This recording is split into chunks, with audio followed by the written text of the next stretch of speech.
اللہ تبارک و تعالی فی کلامہ المجید اعوذ باللہ من الشیطان الرجیم بسم اللہ الرحمن الرحیم ایاک نعبد و ایاک نستعین اہدنا الصراط المستقیم صراط الذین انعمت علیہم غیر المغضوب علیہم ولا الضالین آمین۔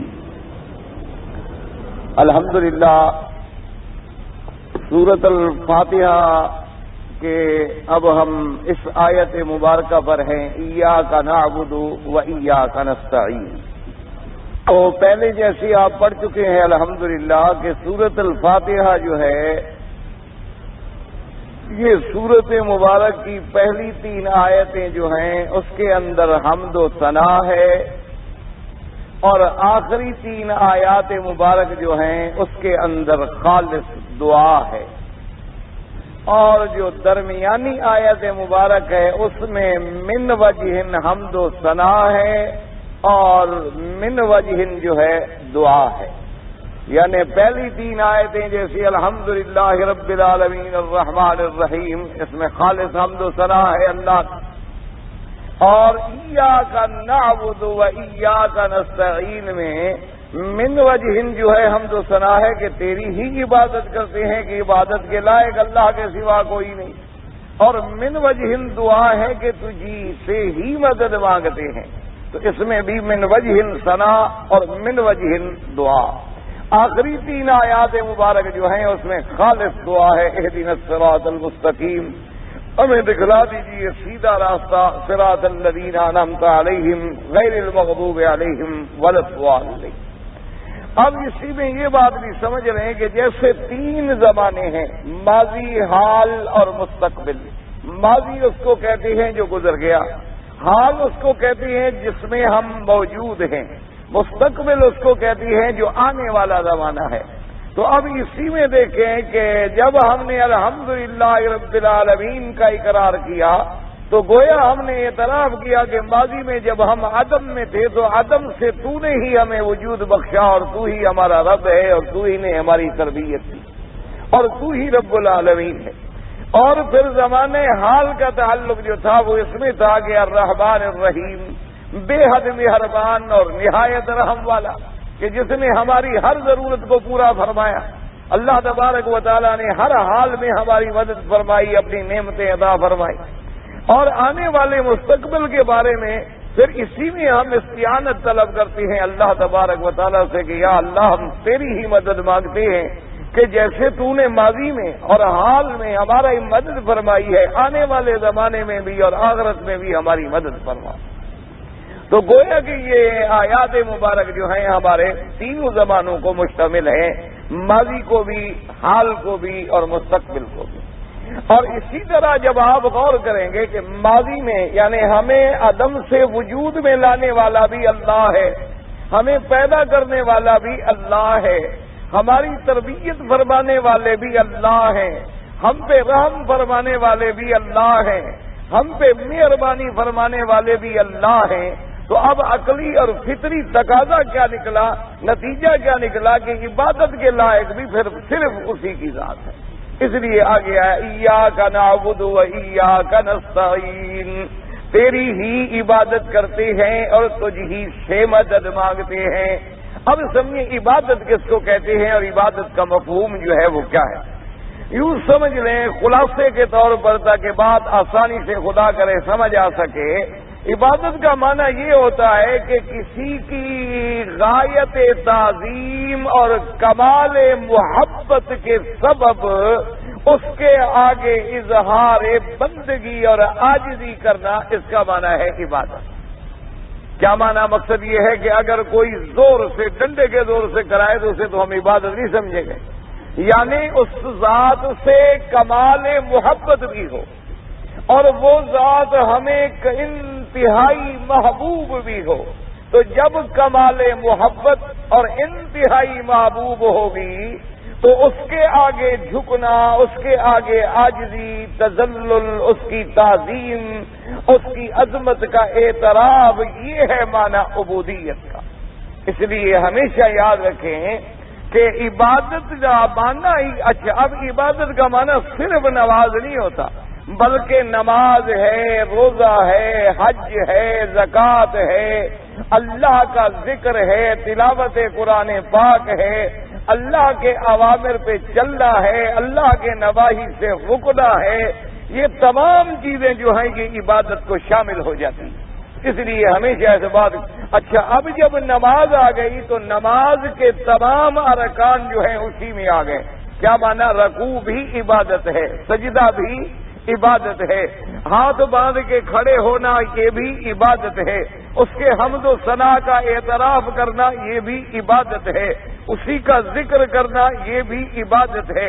اچھا، اسی کے آپ دیکھیں نا جی، ایک کعبۃ اللہ بھی اللہ کا ایک حکم ہے، فرما دیا کہ میرا گھر ہے، ورنہ تو پتھروں کا بنا ہوا ایک عام سادہ سا مکان ہے، نہ اس میں کوئی سونا جڑا ہے، نہ چاندی جڑی ہے، نہ ہیرے جواہرات ٹکے ہوئے ہیں، بلکہ بڑے بڑے پتھر ہیں اور وہ بھی بے ترتیب، کوئی بڑا ہے، کوئی چھوٹا ہے، کوئی درمیانہ ہے، لیکن اس کے ساتھ ہم جو گھوم رہے ہیں اور طواف کر رہے ہیں، وجہ کیا؟ اصل میں عظمت کا اور محبت کس کی ہے؟ اللہ کی۔ اس عظمت اور محبت کا اعتراف یہ ہے کہ جس جگہ کو اس نے اپنا گھر قرار دے دیا اسی کے باہر ہم گھوم رہے ہیں، اسی کے باہر ہم گھومے، تو یہ طواف کرنا کیا ہے؟ یہ بھی عبادت ہے۔ تو اس لیے سمجھ لیں ایاک نعبد و ایاک نستعین۔ تو اب اسی سے ایک لفظ یہ سمجھ لیں کہ اللہ نے یہاں قرآن پاک میں ایاک مقدم کر دیا، نعبد مؤخر کر دیا، یعنی یوں نہیں فرمایا کہ نعبد ایاک و نستعین ایاک، حالانکہ عبارت تو اسی طرح ہوتی ہے کہ بھی فعل پہلے ہو اور مفعول بعد میں ہو، لیکن یہاں ایاک مقدم ہو گیا۔ اس کی وجہ کیا ہے کہ اگر قرآن میں ہوتا نعبد ایاک، تیری عبادت کرتے ہیں، تو معنی یوں ہوتا کہ تیری بھی عبادت کرتے ہیں اور غیروں کی بھی کرتے ہیں، لیکن جب ایاک مقدم ہو گیا تو اب ترجمہ کیا ہوگا کہ صرف تیری ہی عبادت کرتے ہیں، صرف تیری۔ سمجھے، اسی ہی اور بھی میں تو سارا راز ہے، اسی کے اندر تو انسان سارا شرک میں مبتلا، صرف تیری ہی عبادت کرتے ہیں۔ مثلا آپ کی بیوی ہے تو وہ کیا کہے گی کہ میں صرف تیری ہی، کہ تیری بھی بیوی ہوں اور اوروں کی بھی۔ وہاں تو یہی ایک مسئلہ ہے سمجھنے والا کہ اگر وہ تیرے اس کے اندر کسی کو شریک کرے تو شریف بیوی نہیں کہلا سکتی، اور مرد بھی باغیرت نہیں کہلا سکتا۔ اسی طرح جب آدمی اللہ کی عبادت میں کسی کو شریک کرے اور کہے تیری بھی عبادت کرتے ہیں اور تیرے سوا کسی کی بھی عبادت کر، تیری بھی عبادت روز کرتے ہیں، لیکن کبھی کبھی ہم قبر پہ بھی سجدہ کر لیتے ہیں، کبھی کبھی ہم ہمیشہ تو تیرے گھر کا طواف کرتے ہیں، لیکن کبھی کبھی کسی قبر کا بھی طواف کر لیتے ہیں، ہم ہمیشہ تو تیری نظر نیاز کرتے ہیں، لیکن کبھی کبھی نظر نیاز حسین بھی کر لیتے ہیں، ہمیشہ تو ہم تیرے نام پہ منت منوتی مانتے ہیں، لیکن کبھی کبھی ہم پیروں کے نام پہ بھی مان لیتے ہیں، تو اللہ فرماتے ہیں یہ شرک ہے۔ اصل کیا ہوگا؟ ایاک نعبد، تیری ہی عبادت کرتے ہیں، تیری ہی عبادت کرتے ہیں اور اس میں کسی کو شریک نہیں کرتے ہیں۔ جیسے حکم ہے فاعبدہ وتوکل علیہ، اللہ نے فرمایا میرے مدنی آپ اللہ اپنے رب کی عبادت کریں اور اسی پہ سہارا کریں۔ اسی طرح حکم ہے فاعبدوا اللہ ولا تشرکوا بہ شیئا، اللہ کی عبادت کریں اور اللہ کے ساتھ کسی شے کو بھی شریک نہ کریں۔ اور اسی طرح دیکھیں کہ بندے کی سب سے بڑی وصف جو ہے وہ عبودیت ہے، یعنی بندہ جب عبد کامل بن جائے تو یہی اس کا مقام ہے۔ اس لیے اللہ نے معراج کے قصے میں فرمایا سبحان الذی اسری بعبدہ، وہ ذات جس نے سیر کرائی اپنے عبد کو، اپنے بندے حضرت محمد الرسول اللہ صلی اللہ علیہ وعلی آلہ واصحابہ وسلم تسلیما کثیرا کثیرا، اور فرمایا وَأَوْحَىٰ إِلَىٰ عَبْدِهِ مَا أَوْحَىٰ، اور اسی طرح فرمایا وَأَنَّهُ لَمَّا كَانَ عَبْدُ اللَّهِ، اور اسی طرح فرمایا حضرت عیسیٰ ابن مریم نے قال انی عبد اللہ، آتانی الکتاب وجعلنی نبیا، اور اسی طرح اللہ نے فرمایا وعباد الرحمن الذین یمشون علی الارض ہونا، اور اسی طرح فرمایا کہ قل یا عبادی الذین اسرفوا علی انفسہم لا تقنطوا من رحمت اللہ۔ تو اصل مقام کیا ہے کہ اس کا عبد بندہ بن جائے، یعنی عبادت ہو اور خالص کس کے لیے؟ اللہ کے لیے۔ فَاعْبُدُوا اللَّهَ مُخْلِصِينَ لَهُ الدِّينَ، خالص اسی کی عبادت، اس میں ذرے کے برابر بھی کسی کو کوئی شریک نہ کرے، اور وہ عبادت بھی کیا ہو کہ کمال عظمت اللہ کی دل میں آ جائے اور کمال محبت اللہ کی دل میں آ جائے، اور جب عظمت بھی کمال کی آ جائے گی اور محبت بھی کمال کی آ جائے گی تو بندگی تو خود بخود پیدا ہوگی، عاجزی تو پھر خود بخود پیدا ہوگی۔ آپ دیکھیں نا، جس کی دل میں عزت ہوتی ہے آدمی اسی کا احترام کرتا ہے، استاد آ جاتا ہے تو آدمی احترام کرتا ہے، والد آ جاتا ہے تو آدمی احترام کرتا ہے، کوئی بزرگ آ جائے تو آدمی احترام کرتا ہے، اور کوئی اللہ کا ولی آ جائے تو آدمی احترام کرتا ہے، اور پھر جب اللہ کی ذات کے ساتھ تعلق جڑے تو اس کی عظمت دل میں کتنی ہوگی۔ تو جب اس کی عظمت دل میں آئے گی تو اس عظمت کے اعتراف کا ظاہری تقاضا کیا ہوتا ہے؟ بندگی ہوتی ہے کہ ہم ہاتھ باندھ کے کھڑے اللہ اکبر، اور پھر کہہ رہے ہیں سبحانک اللہم وبحمدک وتبارک اسمک وتعالی جدک ولا الہ غیرک، اور پھر ہم آگے پڑھتے اعوذ باللہ من الشیطان الرجیم، ہم پناہ پکڑتے ہیں اللہ کی شیطان مردود سے، اور پھر اللہ کے نام سے مدد مانگتے ہیں کہ بسم اللہ الرحمن الرحیم، اور اس کے بعد اعتراف حمد و ثنا کرتے ہیں الحمدللہ رب العالمین، پھر اس کے اسماء و صفات کا اعتراف کرتے ہیں الرحمن الرحیم، اور پھر اقرار کرتے ہیں کہ مالک بھی تو ہے اور بدلہ دینے والا بھی تو ہے، مالک یوم الدین، اور جب یہ سارا اعتراف کر لیا اب وعدہ اور اقرار کرتے ہیں ایاک نعبد، تیری ہی عبادت کرتے ہیں۔ اس لیے ہمیشہ سمجھیے یہ مسئلہ جو ہے بڑا مہم ہے کہ عبادت جو ہے صرف کس کی ہوگی؟ اللہ کی ہوگی۔ اب دعا کیا ہے؟ عبادت ہے۔ استغاثہ کیا ہے؟ عبادت ہے۔ رکوع کیا ہے؟ عبادت ہے۔ سجدہ کیا ہے؟ عبادت ہے۔ کسی کے آگے ہاتھ باندھ کے کھڑے ہونا کیا ہے؟ عبادت ہے۔ خشوع اور خضوع کے ساتھ گر جانا جو ہے عبادت ہے۔ اعتکاف بیٹھنا جو ہے عبادت ہے۔ طواف کرنا جو ہے عبادت ہے۔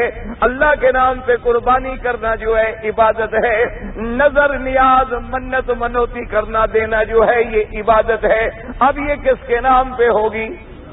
یہی ایک بنیادی مسئلہ ہے۔ دعا کرو اللہ تبارک و تعالی ہر مسلمان کے دل و دماغ میں یہ مسئلے جو ہے بٹھا دے اور ہر مسلمان کے عقیدے کو جو ہے صحیح فرما دے۔ اس لیے اب جناب سمجھیں کیا مانا؟ اب اگر اس میں کسی ایک میں مثلا تم اللہ کی نماز پڑھ رہے ہو، اگر کسی اور کی نماز پڑھو گے تو شرک آ جائے گا۔ اللہ کے کعبے کا طواف کر رہے ہو، اگر طواف کعبے کے بجائے قبر کا کرو گے تو تب بھی شرک آ جائے۔ اب یہاں ایک مسئلہ سمجھ میں بعض ہمارے مولوی بھائی بھی ہیں، اللہ ہدایت دے انہیں بھی اور ہمیں بھی، وہ لوگوں کو ایک مغالطہ ڈال دیتے ہیں دماغوں میں جس کی وجہ سے لوگ اللہ معاف فرمائے بھٹک جاتے ہیں۔ وہ کہتے ہیں جی بالکل بات ٹھیک ہے، عبادت کا جو ہے وہ تو صرف اللہ کے لیے، اللہ کے سوا کسی کی عبادت جائز نہیں ہے۔ وہ کہتے ہیں کہ جناب ہم اگر کسی بزرگ کی مزار پہ جاتے ہیں، گلے میں کپڑا ڈالتے ہیں اور دروازے میں داخل ہوتے ہوئے بالکل اپنا سر جھکا لیتے ہیں، پھر چوکٹ پہ جا کے چوکٹ کو چومتے ہیں، پھر قبر شریف کے تعویذ شریف کو جا کے سجدہ کرتے ہیں، یا باہر اس کے گھومتے ہیں، یا ہاتھ باندھ کے کھڑے ہو کے اپنی درخواست پیش کرتے ہیں اور پھر الٹے پاؤں ہم قبر سے باہر آتے ہیں، وہ کہتے ہیں یہ تعظیم ہے، یہ عبادت نہیں۔ عبادت جو ہے وہ صرف اللہ کے لیے ہے۔ تعظیم جو ہے، تعظیم تو ہم بزرگوں کی بھی کر سکتے ہیں، تعظیم ہم زندہ کی بھی کر سکتے ہیں، تو ہم یہ جو سجدہ کرتے ہیں یہ تعظیم کے لیے ہے، اور اللہ کو جو سجدہ کرتے ہیں وہ عبادت کے لیے ہے۔ عبادت والا سجدہ اور ہے اور تعظیم والا سجدہ اور ہے، لہذا جو عبادت والا سجدہ ہے اس کو تو ہم بھی کفر کہتے ہیں۔ وہ کہتے ہیں اگر کوئی عبادت کا سجدہ کرے قبر پر وہ کافر ہے۔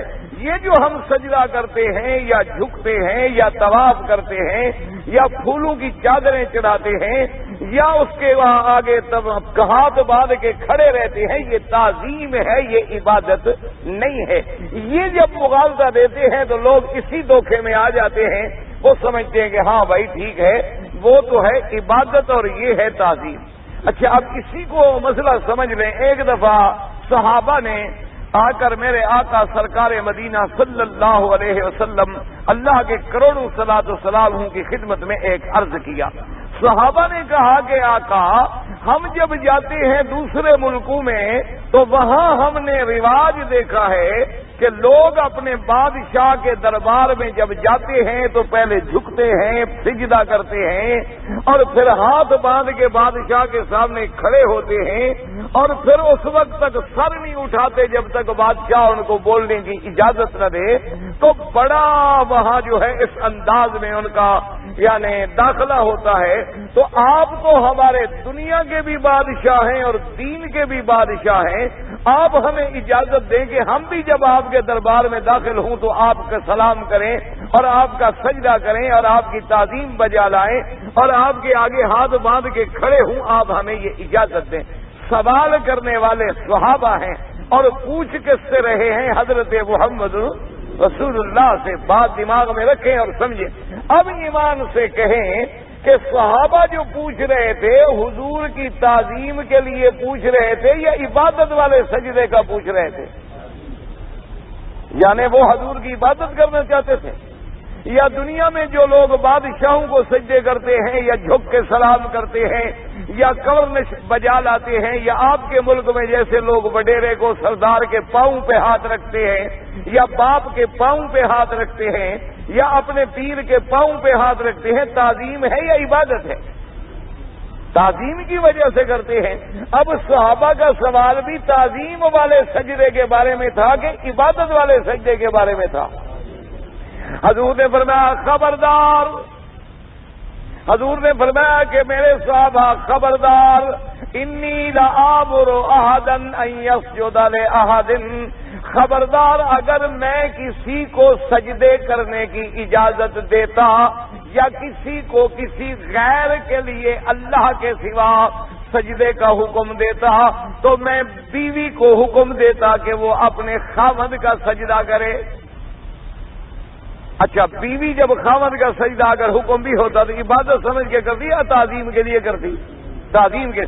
لیکن فرمایا چونکہ میرے اللہ نے حکم دے دیا ہے کہ لا تسجدوا للشمس ولا للقمر واسجدوا للہ الذی خلقہن ان کنتم ایاہ تعبدون، کہ نہ سورج کو سجدہ کرو، نہ چاند کو سجدہ کرو، نہ بلند چیزوں کو سجدہ کرو، نہ چمکنے والی چیزوں کو سجدہ کرو، نہ وہ چیزیں جو دن میں ظاہر ہوتی ہیں نہ ان کو سجدہ کرو، نہ وہ چیزیں جو رات میں ظاہر ہوتی ہیں ان کو سجدہ کرو، بلکہ سجدہ صرف اللہ کی ذات کے لیے کرو جس نے تمہیں پیدا کیا ہے۔ اگر تم اس کی عبادت کرتے ہو تو سجدہ بھی صرف اسی کے لیے ہوگا۔ تو اب حضور پاک نے تمام عبادت کا سجدہ تو ویسے سب کے نزدیک اللہ کے سوا کفر ہے، تعظیم والے سجدے سے منع کر دیا، یہ اجازت دے دی۔ ایک مسئلے کو سمجھیں اور دماغ میں رکھیں۔ اللہ تبارک و تعالی آپ کو اور ہمیں اور سب کو دین کے سمجھنے کی توفیق عطا فرما دے۔ تو اچھا، اب دیکھیں، سورج نکلے تو نماز نہ پڑھو، سورج سر پہ آ جائے تو نماز نہ پڑھو، سورج ڈوب رہا ہو تو نماز نہ پڑھو۔ کیوں؟ کہ ان اوقات میں سورج کے پجاری سورج کی عبادت کرتے ہیں، سورج کے پوجنے والے جو ہیں جب سورج نکلے تو عبادت کرتے ہیں، اور اسی طرح سورج ڈوبنے لگے تو اس کی طرف عبادت کرتے ہیں، اور عین سورج استوا پہ ہو تو عبادت کرتے ہیں۔ حضور نے منع فرما دیا کہ ان 3 وقتوں میں نماز تم نہ پڑھو۔ اچھا، اگر ہم نماز پڑھیں گے تو کس کی پڑھیں گے؟ ہمیں سورج سے کیا تعلق ہے؟ ہمیں کوئی سورج سے تعلق ہے؟ ہمارا سورج سے کیا واسطہ ہے؟ اگر ہم دوپہر کو بھی پڑھیں گے تو اللہ کے لیے اور ڈوبتے وقت بھی پڑھیں گے تو اللہ کے لیے، لیکن کیوں روکا گیا کہ اگر ہم اس وقت عبادت میں یوں کھڑے ہوں اور ایک نہ جاننے والا دور سے دیکھے تو کہیں یہ نہ سمجھے کہ یہ بھی سورج کے پجاری ہیں، تاکہ ان کے ساتھ ان کی مشابہت نہ ہو جائے۔ اچھا، اب جو آدمی کعبے کے آگے بھی سجدہ کرے اور قبر کے آگے بھی سجدہ کرے تو یہاں شبہ نہیں پڑتا؟ یعنی سورج تو اتنا بلند کھڑا ہے کہ ہمارے سامنے بھی نہیں ہوتا، اور چاند اتنا دور کھڑا ہے کہ ہمارے آگے بھی نہیں ہوتا، لیکن قبر تو ہمارے آگے ہوتی ہے، وہ تو بالکل ہمارے سامنے ہوتی۔ اب دیکھیں، ہر نماز میں، فرض نماز میں، سنت نماز میں، واجب نماز میں، دن کی نمازوں میں، رات کی نمازوں میں، تمام نمازوں میں رکوع بھی ہے اور سجدہ بھی۔ کوئی نماز بغیر رکوع سجدے کے ہے؟ لیکن جب جنازہ پڑھتے ہو تو رکوع اور سجدہ ہے، کیوں نہیں ہے؟ سمجھے مسئلے کو بھی۔ اب حالانکہ نماز، جنازہ بھی تو نماز ہے، نماز جب پڑھ رہے ہیں جنازہ موجود ہے تو اس میں رکوع اور سجدہ نہیں ہے، کیونکہ سامنے رکھی ہے میت۔ کوئی دیکھ کے یہ نہ سمجھے کہ کسی بزرگ کو سجدہ کر رہے ہیں، کسی کو رکوع کر رہے ہیں، بس کھڑے کھڑے دعا مانگ لو میں قبول کر دوں گا، بس کھڑے کھڑے، تاکہ کسی کو شبہ ہی نہ پڑے کہ میرا بندہ میرے سوا کسی غیر کے آگے بھی جھک سکتا ہے، کسی کو شبہ بھی نہ پڑے، کسی کو شک بھی نہ پڑے۔ اب اللہ کے ولی کا جنازہ سامنے رکھا ہو تو جھکنے کا حکم نہیں ہے، رکوع کا حکم نہیں ہے، سجدے کا حکم نہیں ہے، لیکن وہی ولی جب قبر کے نیچے چلا جائے تو پھر قبر میں سجدہ جائز ہو جاتا ہے۔ اس لیے ہمیشہ سمجھیں، اللہ تبارک و تعالی رحمت فرمایا ایاک نعبد ایاک نعبد و ایاک نستعین، تیری ہی عبادت کرتے ہیں اور تجھ ہی سے مدد مانگتے ہیں۔ اسی طرح میرے پاک نبی صلی اللہ علیہ وسلم کے صحابی ہیں حضرت عدی ابن حاتم، جب یہ آیت اتری قرآن مقدس میں کہ اتخذوا احبارهم ورهبانهم اربابا من دون اللہ، اللہ نے فرمایا کہ بعض لوگوں نے اپنے مولویوں کو اور اپنے پیروں کو اللہ کے سوا خدا بنا لیا ہے، رب بنا لیا ہے۔ احبار کہتے ہیں حبر، احبار حبر مانا عالم، رہبان کہتے ہیں وہ لوگ جو عابد ہوتے ہیں، یعنی پیر ہوتے ہیں یا گوشہ نشین ہوتے ہیں، جو پہاڑوں میں چلے جاتے ہیں، غاروں میں چلے جاتے ہیں، ان کو راہب کہتے ہیں عیسائیت میں۔ فرمایا اربابن، ارباب جمع رب کے، انہوں نے اللہ کے سوا ان کو بھی اپنا رب بنا لیا۔ اتخذوا احبارهم ورهبانهم اربابا من دون اللہ۔ حضرت عدی ابن حاتم میرے مدنی پاک کے صحابی ہیں، وہ بھی عیسائی تھے پہلے اور پھر اسلام لے آئے، مسیح کے مذہب پہ تھے، پھر اسلام قبول فرمایا، صحابی بنے۔ انہوں نے کہا کہ یا رسول اللہ صلی اللہ علیہ وسلم، قرآن کہتا ہے کہ ان لوگوں نے اتخذوا احبارهم ورهبانهم اربابا من دون اللہ، کہ اپنے پیروں اور مولویوں کو اللہ کے سوا رب بنا لیا۔ حضرت ہم نے تو کبھی اپنے پادری یا اپنے پنڈت یا اپنے مولوی کو کبھی رب نہیں سمجھا۔ انہوں نے کہا حضرت یہ اللہ فرما دے کہ ہم نے رب بنا لیا، ہم نے ان کو رب تو کبھی نہیں بنایا، ہم نے تو پیر کو پیر کہا ہے، کبھی یہ نہیں کہا ہمارا رب ہے۔ ہم نے تو کہا ہے ہمارا پیر ہے، ہمارا مرشد ہے، ہمارا رہبر ہے، لیکن ہم نے ان کو کبھی رب تو نہیں کہا۔ حضور صلی اللہ علیہ وسلم نے فرمایا دی ایک بات بتاؤ کہ جن چیزوں کو اللہ نے حلال کر دیا لیکن تمہارے ان مولویوں اور پیروں نے ان کو حرام کر دیا، تو تم نے مولویوں کی بات مانی یا نہیں مانی؟ انہوں نے کہا جی مانی۔ اچھا، انہوں نے کہا جن چیزوں سے اللہ نے منع کیا انہوں نے کہا کرو، جن چیزوں سے اللہ نے کہا کہ نہ کرو انہوں نے کہا کرو، جن سے کہا کرو انہوں نے کہا نہ کرو، تو تم نے ان کی بات کو مانا یا نہیں مانا؟ انہوں نے مثلا کہا کہ ہفتے والے دن جو ہے شکار اللہ فرماتا ہے نہ کرو، ان پر حکم آیا تھا نا کہ ہفتے کے دن شکار جو ہے مچھلی کا نہ کرو۔ انہوں نے اپنے پادریوں سے مسئلہ پوچھا کہ ہے بڑا مشکل، اس دن مچھلی بھی بہت ہوتی ہے اور شکار بھی منع ہو گیا۔ انہوں نے کہا ایسا کرو کہ چھوٹے چھوٹے نالے بنا کے آگے ہاؤس بنا لو، اس دن پانی ادھر چھوڑ دیا کرو، مچھلی بند کرو، پکڑ اتوار والے دن دے دو۔ تو انہوں نے جناب اپنا اس پر عمل کرنا شروع کر دیا۔ اسی طریقے سے انہوں نے کہا ہاں حضرت یہ بات تو ٹھیک ہے، جب وہ ہمیں کہتے تھے کہ یہ بات کرو ہم کرتے تھے، کہتے تھے نہ کرو تو ہم نہ کرتے. یہی تو ہے کہ یہ معنی کس یہ حق ملتا ہے رب کو کہ میرا رب فرمائے کہ یہ کرو تو وہ کام کرو، اور وہ فرمائے کہ نہ کرو تو وہ کام نہ کرو. تو جب اس کے مقابلے پہ یہ حق کسی بندے کو دے دیا تم نے، تو گویا تم نے اس کو رب بنا دیا، گویا تم نے اس کو خدا بنا دیا کہ اس کا حکم بھی خدا کے برابر چل رہا ہے. اب دیکھیں جی سارے قرآن پاک میں، سارے قرآن مجید میں مثال کے طور پر آپ پڑھ لیں، سارے کو ٹھنڈے دل سے ناراض نہ ہوں، غور کریں، مسئلے کو سمجھنے کی کوشش کریں، اور اپنے دماغوں کو جب اللہ کے کعبے میں آتے ہو نا بالکل خالی کر لیا کرو اور دعا کیا کرو کہ اللہ ہدایت ڈال دے. ہم مرکز ہدایت میں آ گئے ہیں.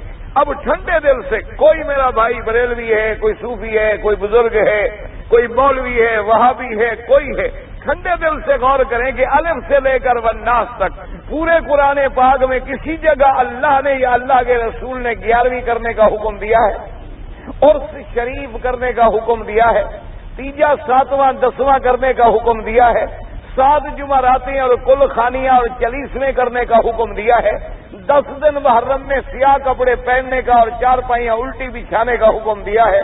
اسی طرح نظر نیاز اور تازیہ اور دلدل اور یہ اپنا سیج اور پھول نکالنے کا کوئی حکم دیا ہے. اور یہ حکم انہوں نے نہیں دیا جن مولویوں نے دیا ہے، ان کا ہم کہنا مان کے کر رہے ہیں اور خدا کے حکم پہ نہیں چل رہے، تو پھر مانا کیا ہوا؟ ایک ٹھنڈے دل سے غور کرنے والی بات ہے.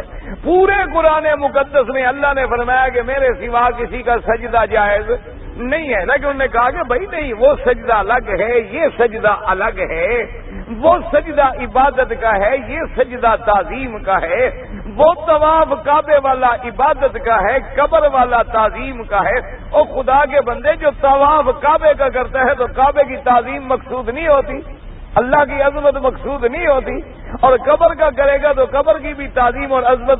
تو اب موٹی بات یہ ہے، بہرحال اللہ نے کعبۃ اللہ کے سوا کسی جگہ کے طواف کو جائز کہا ہے. اچھا، سارے 1,24,000 صحابہ تو حج میں تھے، ویسے تو 2.5 لاکھ تھے الحمدللہ.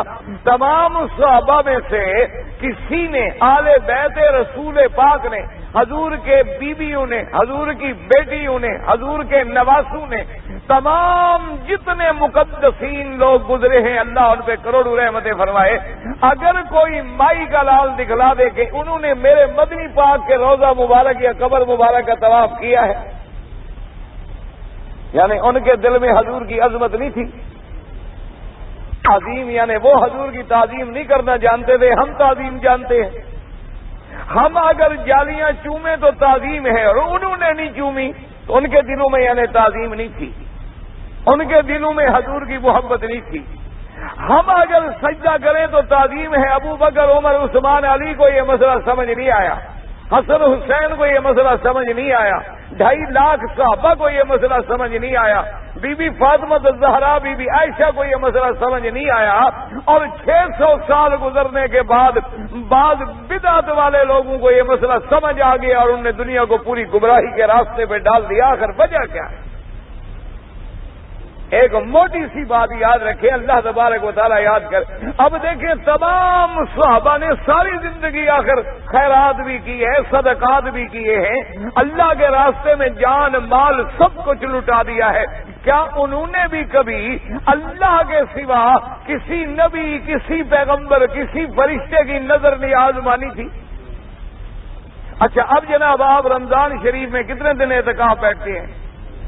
ہاں جی، 10 دن. لیکن کبھی کبھی وہ 9 بھی ہو جاتی ہے نا، کیونکہ کبھی 29 کا مہینہ ہوگا اور کبھی 30 کا مہینہ ہوگا. اب یہ اعتکاف بیٹھنا عبادت ہے یا نہیں ہے؟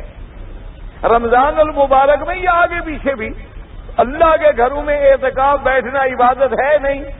اچھا، جو قبر پہ 9 راتہ بیٹھتے ہیں وہ کیا ہے؟ جی کہا گیا جی ہم نے تو بس ہی جانا ہے حضرت کی مزار پہ اس دفعہ، بس وہی ہم نے 9 راتہ لگانا ہے. اور کوئی تو ماشاءاللہ کہتے ہیں جی بس ہم نے تو اپنے بچے کو اپنے پیر کا مجاور بنا دیا ہے، اور لٹ جو ہے بالوں کی وہ بھی نہیں کٹوائیں گے جب تک کہ سائیں کی مزار پہ نہ جائیں، وہاں جا کے بچے کی لٹ بھی کٹوائیں گے. کیونکہ وہاں قبر پہ جا کے بچے کی لٹ کٹوانے کا کیا مطلب ہے؟ یعنی پیر دیکھ رہا ہے کہ میرا مرید بچے کو لے آیا ہے۔ آخر کوئی بات سنیں اور سمجھیں، اللہ تبارک و تعالی رحمت فرمائے۔ تو اس لیے عقیدہ کیا بنا کہ ایاک نعبد، تیری ہی عبادت۔ کس کی عبادت کرتے ہیں؟ اللہ کی۔ اچھا آگے اگلا مسئلہ کیا؟ وَإِيَّاكَ نَسْتَعِينُ، اور تجھ ہی سے مدد مانگتے ہیں، تجھ ہی سے مدد مانگتے ہیں۔ کیا مانا؟ یعنی دنیاوی امور ہیں، آخروی امور ہیں، جسمانی امور ہیں، روحانی امور ہیں، مدد کس سے مانگتے ہیں؟ اللہ تبارک و تعالیٰ سے۔ اب یاد رکھو، مدد مانگنا جو ہے، سوال کرنا جو ہے، مدد کس سے مانگی جاتی ہے؟ جو مدد دینے کے قابل ہو۔ اچھا مدد کس سے مانگی جاتی ہے؟ جو ہماری بولی بھی سمجھتا ہو، جو نہ سمجھے اس سے۔ جو آپ عربی والے کو کہتے رہیں اپنی زبان میں، بھائی مجھے پیاس لگی یار پانی تو لے آؤ، تو وہ کہے گا کیا بات ہے؟ وہ تو پھر وہی ہو جائے گا نا، جیسے ہماری مثل مشہور ہے کہ ہمارے کوئی دیہاتی لوگ آئے نا جی حج کے زمانے میں، تو اب تو اللہ ان کو جزائے خیر دے، انہوں نے پانی کا اتنا انتظام کر دیا۔ پہلے دور میں پانی شانی نہیں ہوتا تھا، بڑا کنویں سے پانی ہوتا تھا، اور وہ ڈبے لٹکا کے کندھے پر سکے جو تھے وہ پانی بیچا کرتے تھے۔ تو حاجی جو آگے بیٹھے تو مرد بھی تھے اور عورتیں بھی، تو پانی بیچنے والے کو کہا حاجی مویا، حاجی مویا، کہ بھائی حاجی پانی چاہیے۔ تو اب عورتیں گھبرا کے لگے، لا دو ایک حاجی مر گیا۔ اس نے پھر کہا حاجی مویا، اس کو اور بھی مر گیا۔ اور ادھر سے کوئی اور آدمی جو ہے اس نے کہا حاجی مویا، انہوں نے کہا اس محلے جی سارے حاجی مر گئے، تو کو بلا پہ گئی کی ہوا حاجی سارے مردے جا رہے ہیں، حاجی مویا حاجی مویا، اور کوئی کیوں نہ مویا، حاجی کیوں مویا؟ تو اس لیے جب آدمی سمجھے نا تو اس سے مدد مانگے گا۔ اچھا اب جناب یہاں کعبے میں آپ کھڑے ہیں، خدا کے کعبے میں چھوڑ دیں، بالکل دماغ خالی کر لیں۔ اب عربی والا عربی میں دعا مانگ رہا ہے، ہندی میں مانگ رہا ہے، سندھی میں بنگالی میں مانگ رہا ہے، انگریزی بولنے والا انگریزی میں مانگ رہا ہے، اسی طرح افریقی زبانوں میں مانگ رہے ہیں، کچھ زولو میں مانگ رہا ہے، کسی زبانوں میں مانگ رہے ہیں، اور مانگ کس سے رہے؟ اللہ سے مانگ رہے ہیں مختلف زبانوں میں، کس عقیدے کے ساتھ کہ اللہ سنتا بھی ہے، سمجھتا بھی ہے، اور مدد کرنے پر قادر بھی ہے۔ اس عقیدے کے ساتھ مانگ رہے ہیں کہ نہیں؟ اچھا اگر تمہارا پیر سندھی ہے، اس سے ذرا پشتوں میں جا کے مانگو۔ اگر تمہارا پیر ہے نا سندھ شریف کا کلندر ہے، تو وہاں سے جا کے اس کو کہو ذرا پشتوں میں بولو، کیا بکواس کرتا ہے مریض سے؟ کہا جی میں آپ سے بات کر رہا ہوں کہ کیا کہہ رہے ہو؟ تو جب وہ دنیا میں پشتو نہیں سمجھتا تو قبر میں کیسے سمجھنے لگ گیا؟ اچھا اور جن کا پیر سرحد والا ہو وہ سندھی میں جا کے شروع کریں، سرحد زندہ سے، مرنے کی بات کو چھوڑو، جو زندہ موجود ہے پیر، لیکن ہے افغان کا، ہے پشتون، ہے پٹھان، ہے سرحد کا، ہے بلوچستان کا، اس سے مانگے سندھی میں، وہ سمجھ لے گا۔ اچھا اگر وہ ہے مثال کے طور پہ پنجاب کا، تو آپ اس سے انگریزی میں مانگیں، وہ تو نتیجہ وہی نکلے گا نا، جیسے اس نے کہا واٹر نے اٹھا کے واٹر میں پھینک دیا، انہوں نے سمجھا کہ شاید بچے کو تکلیف ہوگی، وہ کہتا ہے مجھے واٹر کورس میں پھینک دو، وہ بیچارہ پانی مانگ رہا تھا۔ تو جب ایک زندہ پیر 2 زبانیں جانتا ہے اور 4 نہیں جانتا، 4 جانتا ہے تو 8 نہیں جانتا، تو جب وہ قبر میں چلا جاتا ہے تو پھر کیسے ساری سمجھ لیتا ہے؟ پھر کیسے ہماری مدد کے قابل ہو جاتا ہے؟ تو جب سمجھ نہیں سکتا تو مدد بھی نہیں کر سکتا۔ اچھا اب جناب مثلا ہمارا پیر جو ہے بزرگ ہے، فقیر ہے، عالم ہے، سب کچھ ہے، لیکن غریب آدمی ہے، اس کے گھر میں تو اپنا 100 ریال نہیں ہے، اور ہم سارے اکٹھے ہو گئے چلے جائیں کہ جی 100 ہمیں دو، تو اب جب اس کے پاس ہے نہیں تو وہ کہاں سے دے سکتا ہے؟ تو کس سے مانگا جائے؟ جس کے پاس آسمانوں اور زمینوں کے خزانے ہیں جو کبھی ختم نہیں ہو سکتے، جو ہر زبان سمجھ سکتا ہے، سب کو دے سکتا ہے، اور ساری کائنات کی مرادیں پوری کر لے تو اس کی رحمت میں دھیلے کے برابر بھی کمی نہیں آتی، ساری کائنات کی آرزویں پوری کر دے، ساری کائنات کی تمنائیں پوری کر دے، تو اب مدد ہم کس سے مانگیں گے؟ اللہ سے۔ اچھا ایک بات یاد رکھا کر، ایک ہے مادی اسباب کے تابع مدد کرنا، کیا ماننا؟ میں کہوں کہ بھائی ذرا یہ آسا مجھ کو دے دے، میں ذرا چلنے میں تکلیف محسوس کر رہا ہوں، تو یہ مادی اسباب ہیں، اس میں کوئی نہیں، میں اس سے مانگوں گا، وہ مجھ سے مانگے گا، وہ کہے گا جی ذرا آپ میری مدد کریں، کتاب نہیں ہے مجھے کتاب دے دیں، یا میں کتاب سمجھ نہیں رہا مجھے سمجھا دیں۔ اچھا اسی طرح ہوتا ہے کہ غیر مادی مادی اسباب کے لیے کسی اللہ کے پیغمبر کے پاس جانا یا اللہ کے ولی کے پاس جانا اور اس کو کہنا کہ آپ ہمارے لیے دعا کریں اللہ تبارک و تعالیٰ کے آگے، تو یہ مدد مانگنا بھی جائز ہے۔ سمجھو مدد مانگنا شرک کب بنتا ہے کہ جب آدمی، اور دو طریقے سے شرک بنتا ہے، ایک تو اللہ کے سوا کسی کو وہ اسی طرح مختار مطلق اور قادر اور متصرف مانتے ہوئے اس سے مدد مانگے۔ یاد رکھو مدد شرک کب بنے گی کہ جب اللہ کے سوا کسی غیر سے مدد مانگے اور یہ عقیدہ رکھے کہ یہ بھی قادر ہے، یہ بھی دے سکتا ہے، یہ بھی سب کچھ کر سکتا ہے، یہ شرک ہے۔ اچھا ایک عقیدہ یہ بھی ہے کہ وہ یہ کہے کہ نہیں قادر مطلق تو خدا ہے، خالق بھی خدا ہے، رازق بھی خدا ہے، متصرف فی الامور بھی خدا ہے، لیکن اللہ نے ان کو بھی مختار بنا دیا ہے، ان کو بھی مختار بنا دیا ہے اور ان کو بھی اختیارات دے دیے ہیں۔ یہ اللہ کے بڑے محبوب ہیں، بڑے پیارے ہیں، اللہ نے ان کو بھی کچھ اختیارات جو تھے مستقل طور پہ دے دیے ہیں۔ اب ہم ان سے مانگیں گے تو یہ بھی شرک ہے۔ یہی وہ شرک تھا جو مکے والے کافر کرتے تھے۔ جب ان سے پوچھا جاتا تھا نا بھی آپ بتوں کی عبادت کیوں کرتے ہیں، تو وہ یہ نہیں کہتے تھے کہ یہ ہمارے خدا ہیں، وہ کہتے تھے کہ شفعاؤنا عند اللہ، یہ ہمارے خدا نہیں اللہ کے ہاں سفارشی ہیں، اللہ کو ہماری سفارش کر دیتے ہیں تو ہمارا کام جو ہے وہ ہو دیتا ہے۔ یقربونا الی اللہ زلفیٰ، یہ اللہ کے ساتھ ہمیں قریب کرنے والے ہیں۔ اسی لیے جب وہ لبیک پڑھتے تھے تو کہتے تھے لبیک اللہم لبیک لبیک لا شریک لک لبیک الا شریکا تملکہ وما ملک، اللہ تیرا کوئی شریک نہیں مگر وہ جس کو تو نے اپنا خود ہی شریک بنایا ہے، اور اس کا مالک بھی تو ہے، وہ تیرے مالک نہیں۔ یعنی ان کا بھی عقیدہ یہی تھا۔ تو اب اس عقیدے کے ساتھ مثلا کسی بزرگ کی مزار پہ جانا، کسی اللہ والے کی قبر پہ جانا، کسی بڑے روضے آستان پہ جانا اور یہ عقیدہ رکھنا کہ اصل تو اللہ ہے لیکن اللہ نے ان کو بھی کچھ نہ کچھ اختیار دے دیا ہے اور یہ اسی اختیار دیے ہوئے میں سے ہمیں دے دیتے ہیں، تو یہ بھی شرک ہے۔ سمجھ آ رہی ہے بات؟ یہ بھی شرک ہے، کیونکہ اللہ تبارک و تعالی اس کی وجہ کیا ہوتی ہے؟ وہ دھوکہ لگتا ہے معجزات سے اور دھوکہ لگتا ہے کرامات سے۔ سمجھ آئے کیا مانا؟ ایک پیغمبر کے ہاتھ میں چاند 2 ٹکڑے ہو گیا تو انہوں نے کہا جی اگر نبی کو اختیار نہ ہوتا تو چاند 2 ٹکڑے کیسے کر دیتے؟ اچھا ایک اللہ کے ولی پہ مثلا ایک پانی کا دریا بہ رہا ہے اور پوری فوج لے کے اللہ کا ولی گزر گیا، انہوں نے کہا جی اللہ کے ولیوں کے ہاتھ میں نہ ہوتا تو کوئی پانی کے اوپر کیسے گزر جاتے؟ تو معلوم ہوا کہ اللہ نے بھی ان کو اختیار دیے ہوئے ہیں۔ اس وجہ سے آدمی جا کے عقیدے میں بھٹکتا ہے۔ حالانکہ یاد رکھو معجزہ ہو یا کرامت ہو، اللہ کے حکم کے سوا معجزہ نبی کے ہاتھ پہ ظاہر نہیں ہو سکتا اور کرامت ولی کے ہاتھ پہ ظاہر نہیں ہو سکتی، ان کے اپنے ہاتھ میں نہیں ہوتا۔ اللہ چاہتے ہیں تو دکھا دیتے ہیں اور اللہ نہ چاہے تو نہیں دکھلاتے ہیں۔ اللہ چاہتے ہیں تو میرے مدنی کے ہاتھ سے چاند 2 ٹکڑے ہو جائے، اور اللہ اگر نہ چاہے تو حضور کا اپنا دندان مبارک شہید ہو جائے اور پاؤں خون مبارک سے بھر جائے۔ اللہ کی مرضی ہے، ورنہ جن کی انگلی مبارک سے آسمانوں پہ چاند ٹکڑے ہو جائیں تو زمین پہ کافر بھی ٹکڑے ٹکڑے ہو جاتے۔ لیکن ایک دفعہ دکھلا دیا اور ایک دفعہ نہ دکھلایا۔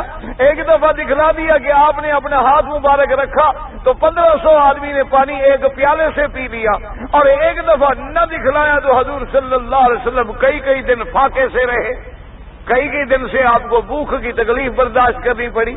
تو اصل میں معجزہ اور کرامت جو ہے یہ سمجھا کرو، اسی میں لوگوں کو مغالطہ لگ جاتا ہے۔ معجزہ برحق ہے، کرامت برحق ہے، لیکن تب ظاہر ہوتا ہے جب میرا اللہ دکھلانا چاہتے ہیں، جب میرا اللہ ارادہ فرماتے ہیں۔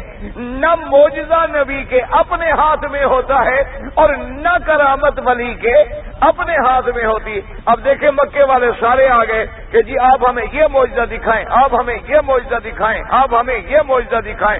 اللہ نے فرمایا میرا مدنی آپ ان کو جواب دے دیں، قل سبحان ربی هل كنت الا بشرا رسولا۔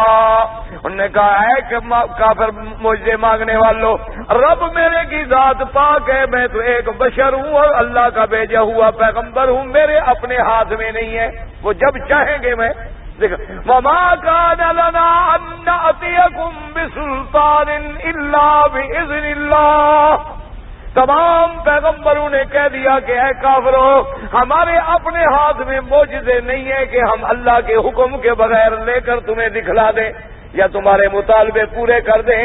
اللہ چاہے گا تو دکھلا دے گا اور اللہ چاہے گا تو نہیں دکھلائے گا۔ اللہ چاہے گا تو میدان بدر میں فرشتے اتار کے کافروں کو ٹکڑے ٹکڑے کروا دے گا، اللہ نہ چاہے تو احد میں فرشتے بھی کھڑے ہیں، جبریل بھی کھڑے ہیں اور میرے مدنی کے 70 صحابہ شہید ہو گئے۔ کیوں؟ اللہ کے ہاتھ میں ہے، کسی بندے کے ہاتھ میں نہیں ہے۔ تو اس لیے یاد رکھیں ہمیشہ کہ مدد مانگنا جو ہے اللہ کے سوا کسی کو قادر مطلق جان کر اور خالق رازق متصرف جان کے مانگے تب بھی شرک ہے، اور یہ عقیدہ رکھے کہ ان کو اللہ نے اختیار دے دیا ہے، اب یہ خود مختار ہیں، جو چاہیں کریں، ان کے اپنے ہاتھ میں ہے، لہذا ہم ان سے مدد مانگیں، یہ بھی کفر اور شرک ہے۔ اسی لیے جیسے کہ لوگوں نے لکھا ہے کہ ذی تصرف بھی ہے۔ اب سنیں، اسی میں سمجھیں، خود آپ اپنے دیکھیں کہ ہمارے مسلمانوں کے عقیدے کیا ہو گئے۔ حضرت عبد القادر جیلانی رحمت اللہ علیہ کے نام پر لکھا ہے ان کے ایک مرید نے، کہتا ہے میرا شیخ جو ہے پیران پیر حضرت پیر عبد القادر جیلانی، وہ کیا ہے؟ کہتا ہے ذی تصرف بھی ہے، معزون بھی ہے، مختار بھی ہے۔ ذی تصرف بھی ہے، جو چاہے کر دے، اور معزون بھی ہے، اللہ نے اس کو اذن دے دیا ہے، اور مختار بھی ہے، اللہ نے اس کو مختار بنا دیا ہے، اور کار عالم کا مدبر بھی ہے عبد القادر، اور پوری دنیا کا جو نظام چل رہا ہے اس کے چلانے والا بھی میرا پیر پیران پیر عبد القادر ہے۔ اور آگے جاتے جاتے کہتے ہیں بندہ قادر کا بھی ہے، قادر عبد القادر، کہتا ہے وہ شاعر بھی عبد القادر تھا نا، اس لیے کہتا ہے کہ میں جو عبد القادر ہوں اصل میں میرا قادر خدا نہیں بلکہ عبد القادر ہے۔ تو اب اسی سے خود اندازہ فرما لیں کہ مسلمانوں کے عقیدے کہاں پہنچ گئے ہیں کہ ذی تصرف بھی کون ہے؟ عبد القادر ہے۔ اچھا اس کا اپنا نام کیا ہے؟ عبد القادر۔ اچھا لطف کی بات یہ ہے، اللہ پاک رحمت فرمائے، کہ جب گمراہیاں دماغوں پہ چڑھ جاتی ہیں نا جی، پھر آدمی کوئی حق کا راستہ دیکھ نہیں سکتا۔ اس لیے اب حالانکہ عبد القادر جیلانی جو ہیں، پتہ ہے ان کا مسلک کیا تھا؟ امام احمد ابن حنبل رحمت اللہ علیہ، یعنی مسلک کے اعتبار سے شیخ عبد القادر جیلانی جو تھے وہ حنبلی تھے۔ کیا معنی؟ یعنی جو یہاں کے اماموں کا مسلک ہے، پیران پیر کا بھی مسلک۔ اچھا ان کو کہتے ہیں وہابی بھی ہیں، نجدی بھی ہیں، ان کو کہتے ہیں وہ پیران پیر مختار کل ہے۔ اب اس کا کوئی علاج ہے؟ وہ تو انہی کی طرح عقیدہ رکھتا تھا، وہ تو اتنا بڑا موحد تھا اور اتنا بڑا اہل سنت والجماعت کا عالم تھا کہ آج تک باطل فرقے اس کے نام سے چڑھتے ہیں۔ ان نے جتنی اس نے محنت کی ہے نا جی صحابہ کے دشمنوں کے خلاف، اللہ ان کی قبر پہ کروڑوں رحمتیں کرے، جتنا انہوں نے صحابہ کی عظمت پہ کام کیا، اصل وجہ کیا تھی کہ شیطان دو بدلے لیتا ہے۔ جب تک کوئی حق والا عالم اور اللہ کا سچا ولی زندہ ہو تو لوگوں کو قریب نہیں آنے دیتا۔ کہتے ہیں خیال کرنا اس کے پاس نہ جانا، یہ جادوگر ہے، یہ وہابی ہے، یہ بے دین ہے، یہ لوگوں کو مروا دیتا ہے، یہ لوگوں کو بھٹکا دیتا ہے۔ اور جب وہ اللہ کا ولی فوت ہو جاتا ہے پھر اس کی قبر پہ آگے شرک کرواتا ہے، ان کی زندگی میں بھی بدلہ لیتا ہے، ان کے مرنے کے بعد بھی ان سے بدلہ لیتا ہے۔ اصل وجہ یہ ہوتی ہے، لوگ سوچنے پر بھی نہیں ہے۔ تو اب قرآن نے ہمیں کیا سبق دیا؟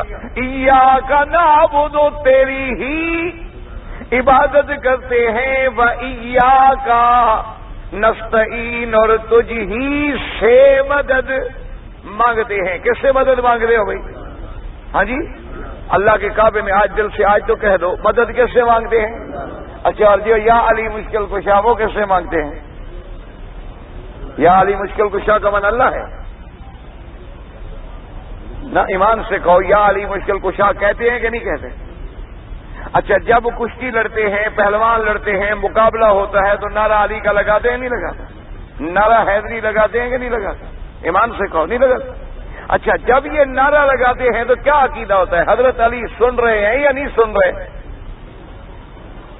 دیکھو جی ہم یہاں کشتی لڑیں، مثلا آپ پہلوان بنے مقابلہ کریں تو ادھر سے پہلوان یا علی کرے گا، وہ بھی یا علی کا۔ اچھا کیا عقیدہ ہے کہ حضرت علی ہم جو نعرہ لگا رہے ہیں سن رہے ہیں یا نہیں سن رہے؟ اگر تو نہیں سن رہے تو نعرے لگانے کا فائدہ؟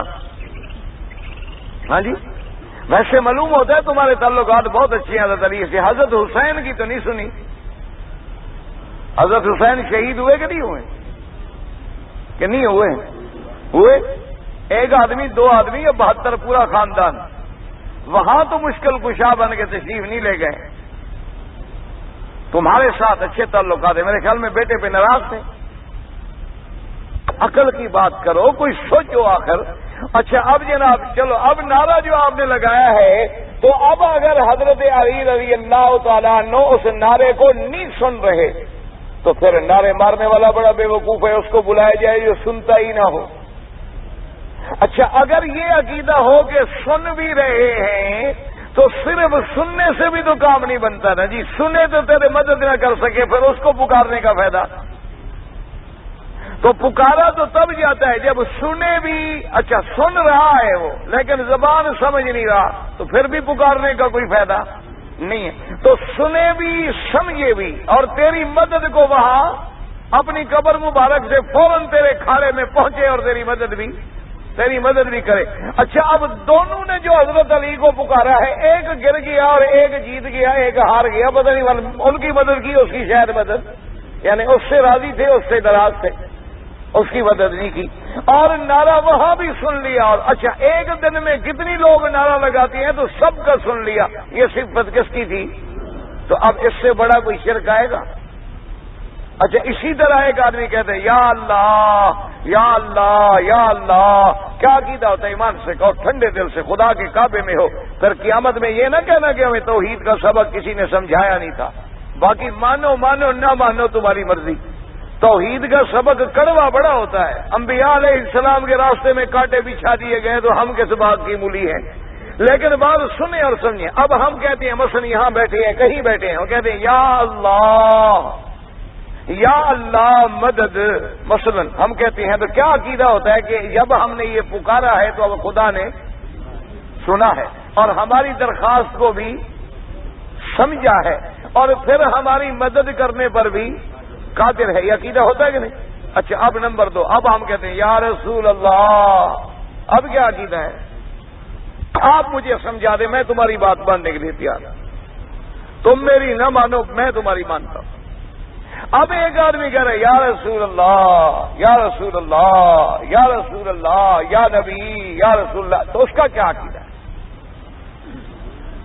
اگر عقیدہ ہے کہ حضور بھی سنتے ہیں، ہر بات ہر بولی بھی سمجھتے ہیں اور ہماری مدد کو بھی آ سکتے ہیں اور مدد دینے پر بھی قادر ہیں، تو پھر پہلے اور اس میں کوئی فرق ہے؟ شرک کیا ہوتا ہے؟ ٹھنڈے دل سے غور کرو، خدا کے لیے عقیدے سمجھو۔ کہتے ہیں جی وہابیات محمد لکھو تو ناراض ہو جاتے ہیں، ان کو تو جی نبی کے نام سے چڑ ہے۔ وہ خدا کے بندے، اگر نبی کے نام سے چڑ ہو تو پھر اشہد ان محمد رسول اللہ اذان میں بھی نہ کہیں۔ اگر نبی کے نام سے چڑ ہو تو تکبیر میں اشہد ان محمد رسول اللہ نہ کہیں۔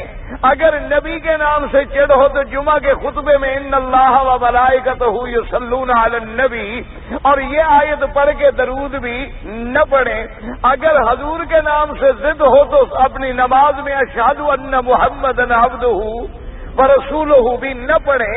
اللہم صلی علی محمد وعلی آل محمد کما صلیت علی ابراہیم، یہ درود بھی نہ پڑھیں، اور جب مسجد میں داخل ہوں تو بسم اللہ والصلاۃ والسلام علی رسول اللہ اللہم اغفر لی ذنوبی وافتح لی ابواب رحمتک یہ بھی نہ پڑھیں۔ معلوم ہوا نام حضور سے چڑھ نہیں، نام تیرے شرک سے چڑھ ہے کہ یا حرف ندا تھا، پکارنا اللہ کو تھا، تم نے جب وہ حرف نبی کے ساتھ لگا لیا وہ تجھے شرک سے بچانے کے لیے چیخ رہا ہے۔ اس کو نبی کے نام سے چڑھے نہیں، تیرے شرک کرنے سے چڑھے۔ اچھا تو کہتا ہے جی میں شرک نہیں کر رہا، میں نے تو ویسے لگا لیا تھا، تو وہ ڈر رہا ہے کہ یہ تو نہیں کر رہا، لیکن آگے لوگ جب آئیں گے، اگلی نسلیں جب ہماری آئیں گی، وہ مسجد و محراب پہ دیکھیں گی کہ یا اللہ، ادھر دیکھیں گے تو یا رسول اللہ، سمجھیں گے کوئی برابر کی چوٹ ہے۔ ہاں کیا سمجھو گے آخر؟ کیا عقیدہ بنے گا؟ وہ کہیں گے کہ آخر اللہ کے برابر کوئی آ سکتا ہے تو وہ یہ ہے، کیونکہ وہاں بھی حرف لگ گیا ہے اور وہاں بھی۔ اچھا اگر آپ مسجد میں لکھ دیتے لا الہ الا اللہ محمد الرسول اللہ تو کوئی اعتراض نہ کر سکتا، تم لکھ دیتے اللہ جل جلالہ اور دوسری جگہ لکھتے محمد رسول اللہ صلی اللہ علیہ وسلم تو کوئی اعتراض نہ کرتا۔ اچھا اب پہلے تو چلا یا اللہ یا رسول اللہ، دو چلے، اب آگے ملنگ ہے، انہوں نے کہا یا علی، اب کتنے ہو گئے؟ عیسائیوں کے خدا کتنی ہیں؟ تو عقیدہ تسلیس آ گیا کہ نہیں آیا؟ وہ بھی تو یہی کہتے ہیں نا جی کہ تین میں گم ہے، وہ بھی تو یہی کہتے ہیں نا کہ تین کے اندر کوئی مسئلہ سمجھ نہیں آ رہا ہے، تو ان تین میں یا اللہ بھی ہے، عیسیٰ بھی ہے، بی بی مریم بھی ہے، ان تین میں کوئی ایک خدا ہے، ان تین میں باہر ثالث ثلاثہ ان میں ہے۔ تو اچھا اب جناب ہمارے اور جو ہے انہوں نے کہا بھائی بات یہ ہے کہ اللہ کے ساتھ بھی یا اللہ لگ گیا، حضور کے ساتھ بھی یا رسول اللہ لگ گیا، حضرت علی کے ساتھ بھی یا علی لگ گیا، تو باقی ہمارے پیروں نے کوئی گناہ کیا؟ انہوں نے کہا لکھو یا پیر یا دستگیر، انہوں نے کہا لکھو یا غوث اعظم، انہوں نے کہا لکھو یا معین الدین چشتی مدد کن، از بحر غم آزاد کن، امداد کن امداد کن۔ انہوں نے کہا پڑھو وظیفہ پڑھو تو تمہاری مدد کے لیے پیر معین الدین خود چشت سے چلیں گے اور یہیں پہنچ جائیں گے۔ زگرداب بلا افتاد کشتی مدد کن یا معین الدین چشتی، آیا کہ نہیں آیا ہے؟ تو اب اندازہ فرمایا تو پھر اور شرک کیا بلا ہے آخر؟ اس لیے ہمیشہ یاد رکھو، اب ہر نماز میں ہم فاتحہ پڑھ رہے ہیں تو کیا سبق میں ایاک نعبد و ایاک نستعین، تیری ہی عبادت کرتے ہیں اور تجھ ہی سے مدد مانگتے ہیں۔ انبیاء کس کی عبادت کرتے ہیں؟ ملائکہ کس کی عبادت کرتے ہیں؟ اولیاء اللہ کس کی عبادت کرتے ہیں؟ وہ کس سے مدد مانگتے ہیں؟ کس کے آگے سر جھکاتے ہیں؟ کس کا رکوع اور سجدہ کرتے ہیں؟ اب میرے پاک نبی سرکار مدینہ حبیب کبریاء حضرت محمد مصطفیٰ سید الاولین والآخرین رحمت للعالمین نے تین لفظوں میں اپنی امت کے لیے مسئلہ حل کر دیا۔ اب اللہ کا قرآن بھی یاد کر لو اور میرے مدنی سرکار کا فرمان بھی یاد کر لو۔ حضور نے فرمایا کہ میری امت سمجھ لو، اذا سألت فاسأل من اللہ، جب تو سوال کرے تو کس سے سوال کر؟ یہ کون سکھلا رہے ہیں؟ سکھلانے والا کون ہے؟ محمد الرسول اللہ، کہ جب سوال کرو تو کس سے کرو؟ یا فرمایا جب تو سوال کرے تو مجھ سے کر، یہ نہیں کہا آدم سے کر، ابراہیم سے کر، جبریل میکائیل سے کر، یا پیران پیر سے کر، نہیں کہا؟ سوچ لیں، اذا سألت فاسأل من اللہ۔ اچھا، اور وَإِذَا اسْتَعَنْتَ فَاسْتَعِنْ بِاللَّهِ، اور جب مدد پکڑو تو کس کے ساتھ پکڑو؟ اللہ کے ساتھ۔ اور فرمایا وَإِذَا تَوَكَّلْتَ فَتَوَكَّلْ عَلَى اللَّهِ، اور جب توکل کرو، بھروسہ کرو، اعتماد کرو تو کس پہ کرو؟ اب میرے مدنی پاک نے سکھا دیا، ہم تو مدنی کے غلام ہیں، تمہاری مرضی وہابی کہو، تمہاری مرضی جو مرضی ہے کہو۔ اچھا اب جناب جب ہم نے یہ اعتراف کر لیا تو آگے خالص دعا آ گئی، پہلے اللہ کی حمد و ثنا آ گئی، اللہ کی صفات آ گئے، اعتراف اب ہم آ گیا کہ مالک بھی اللہ ہے۔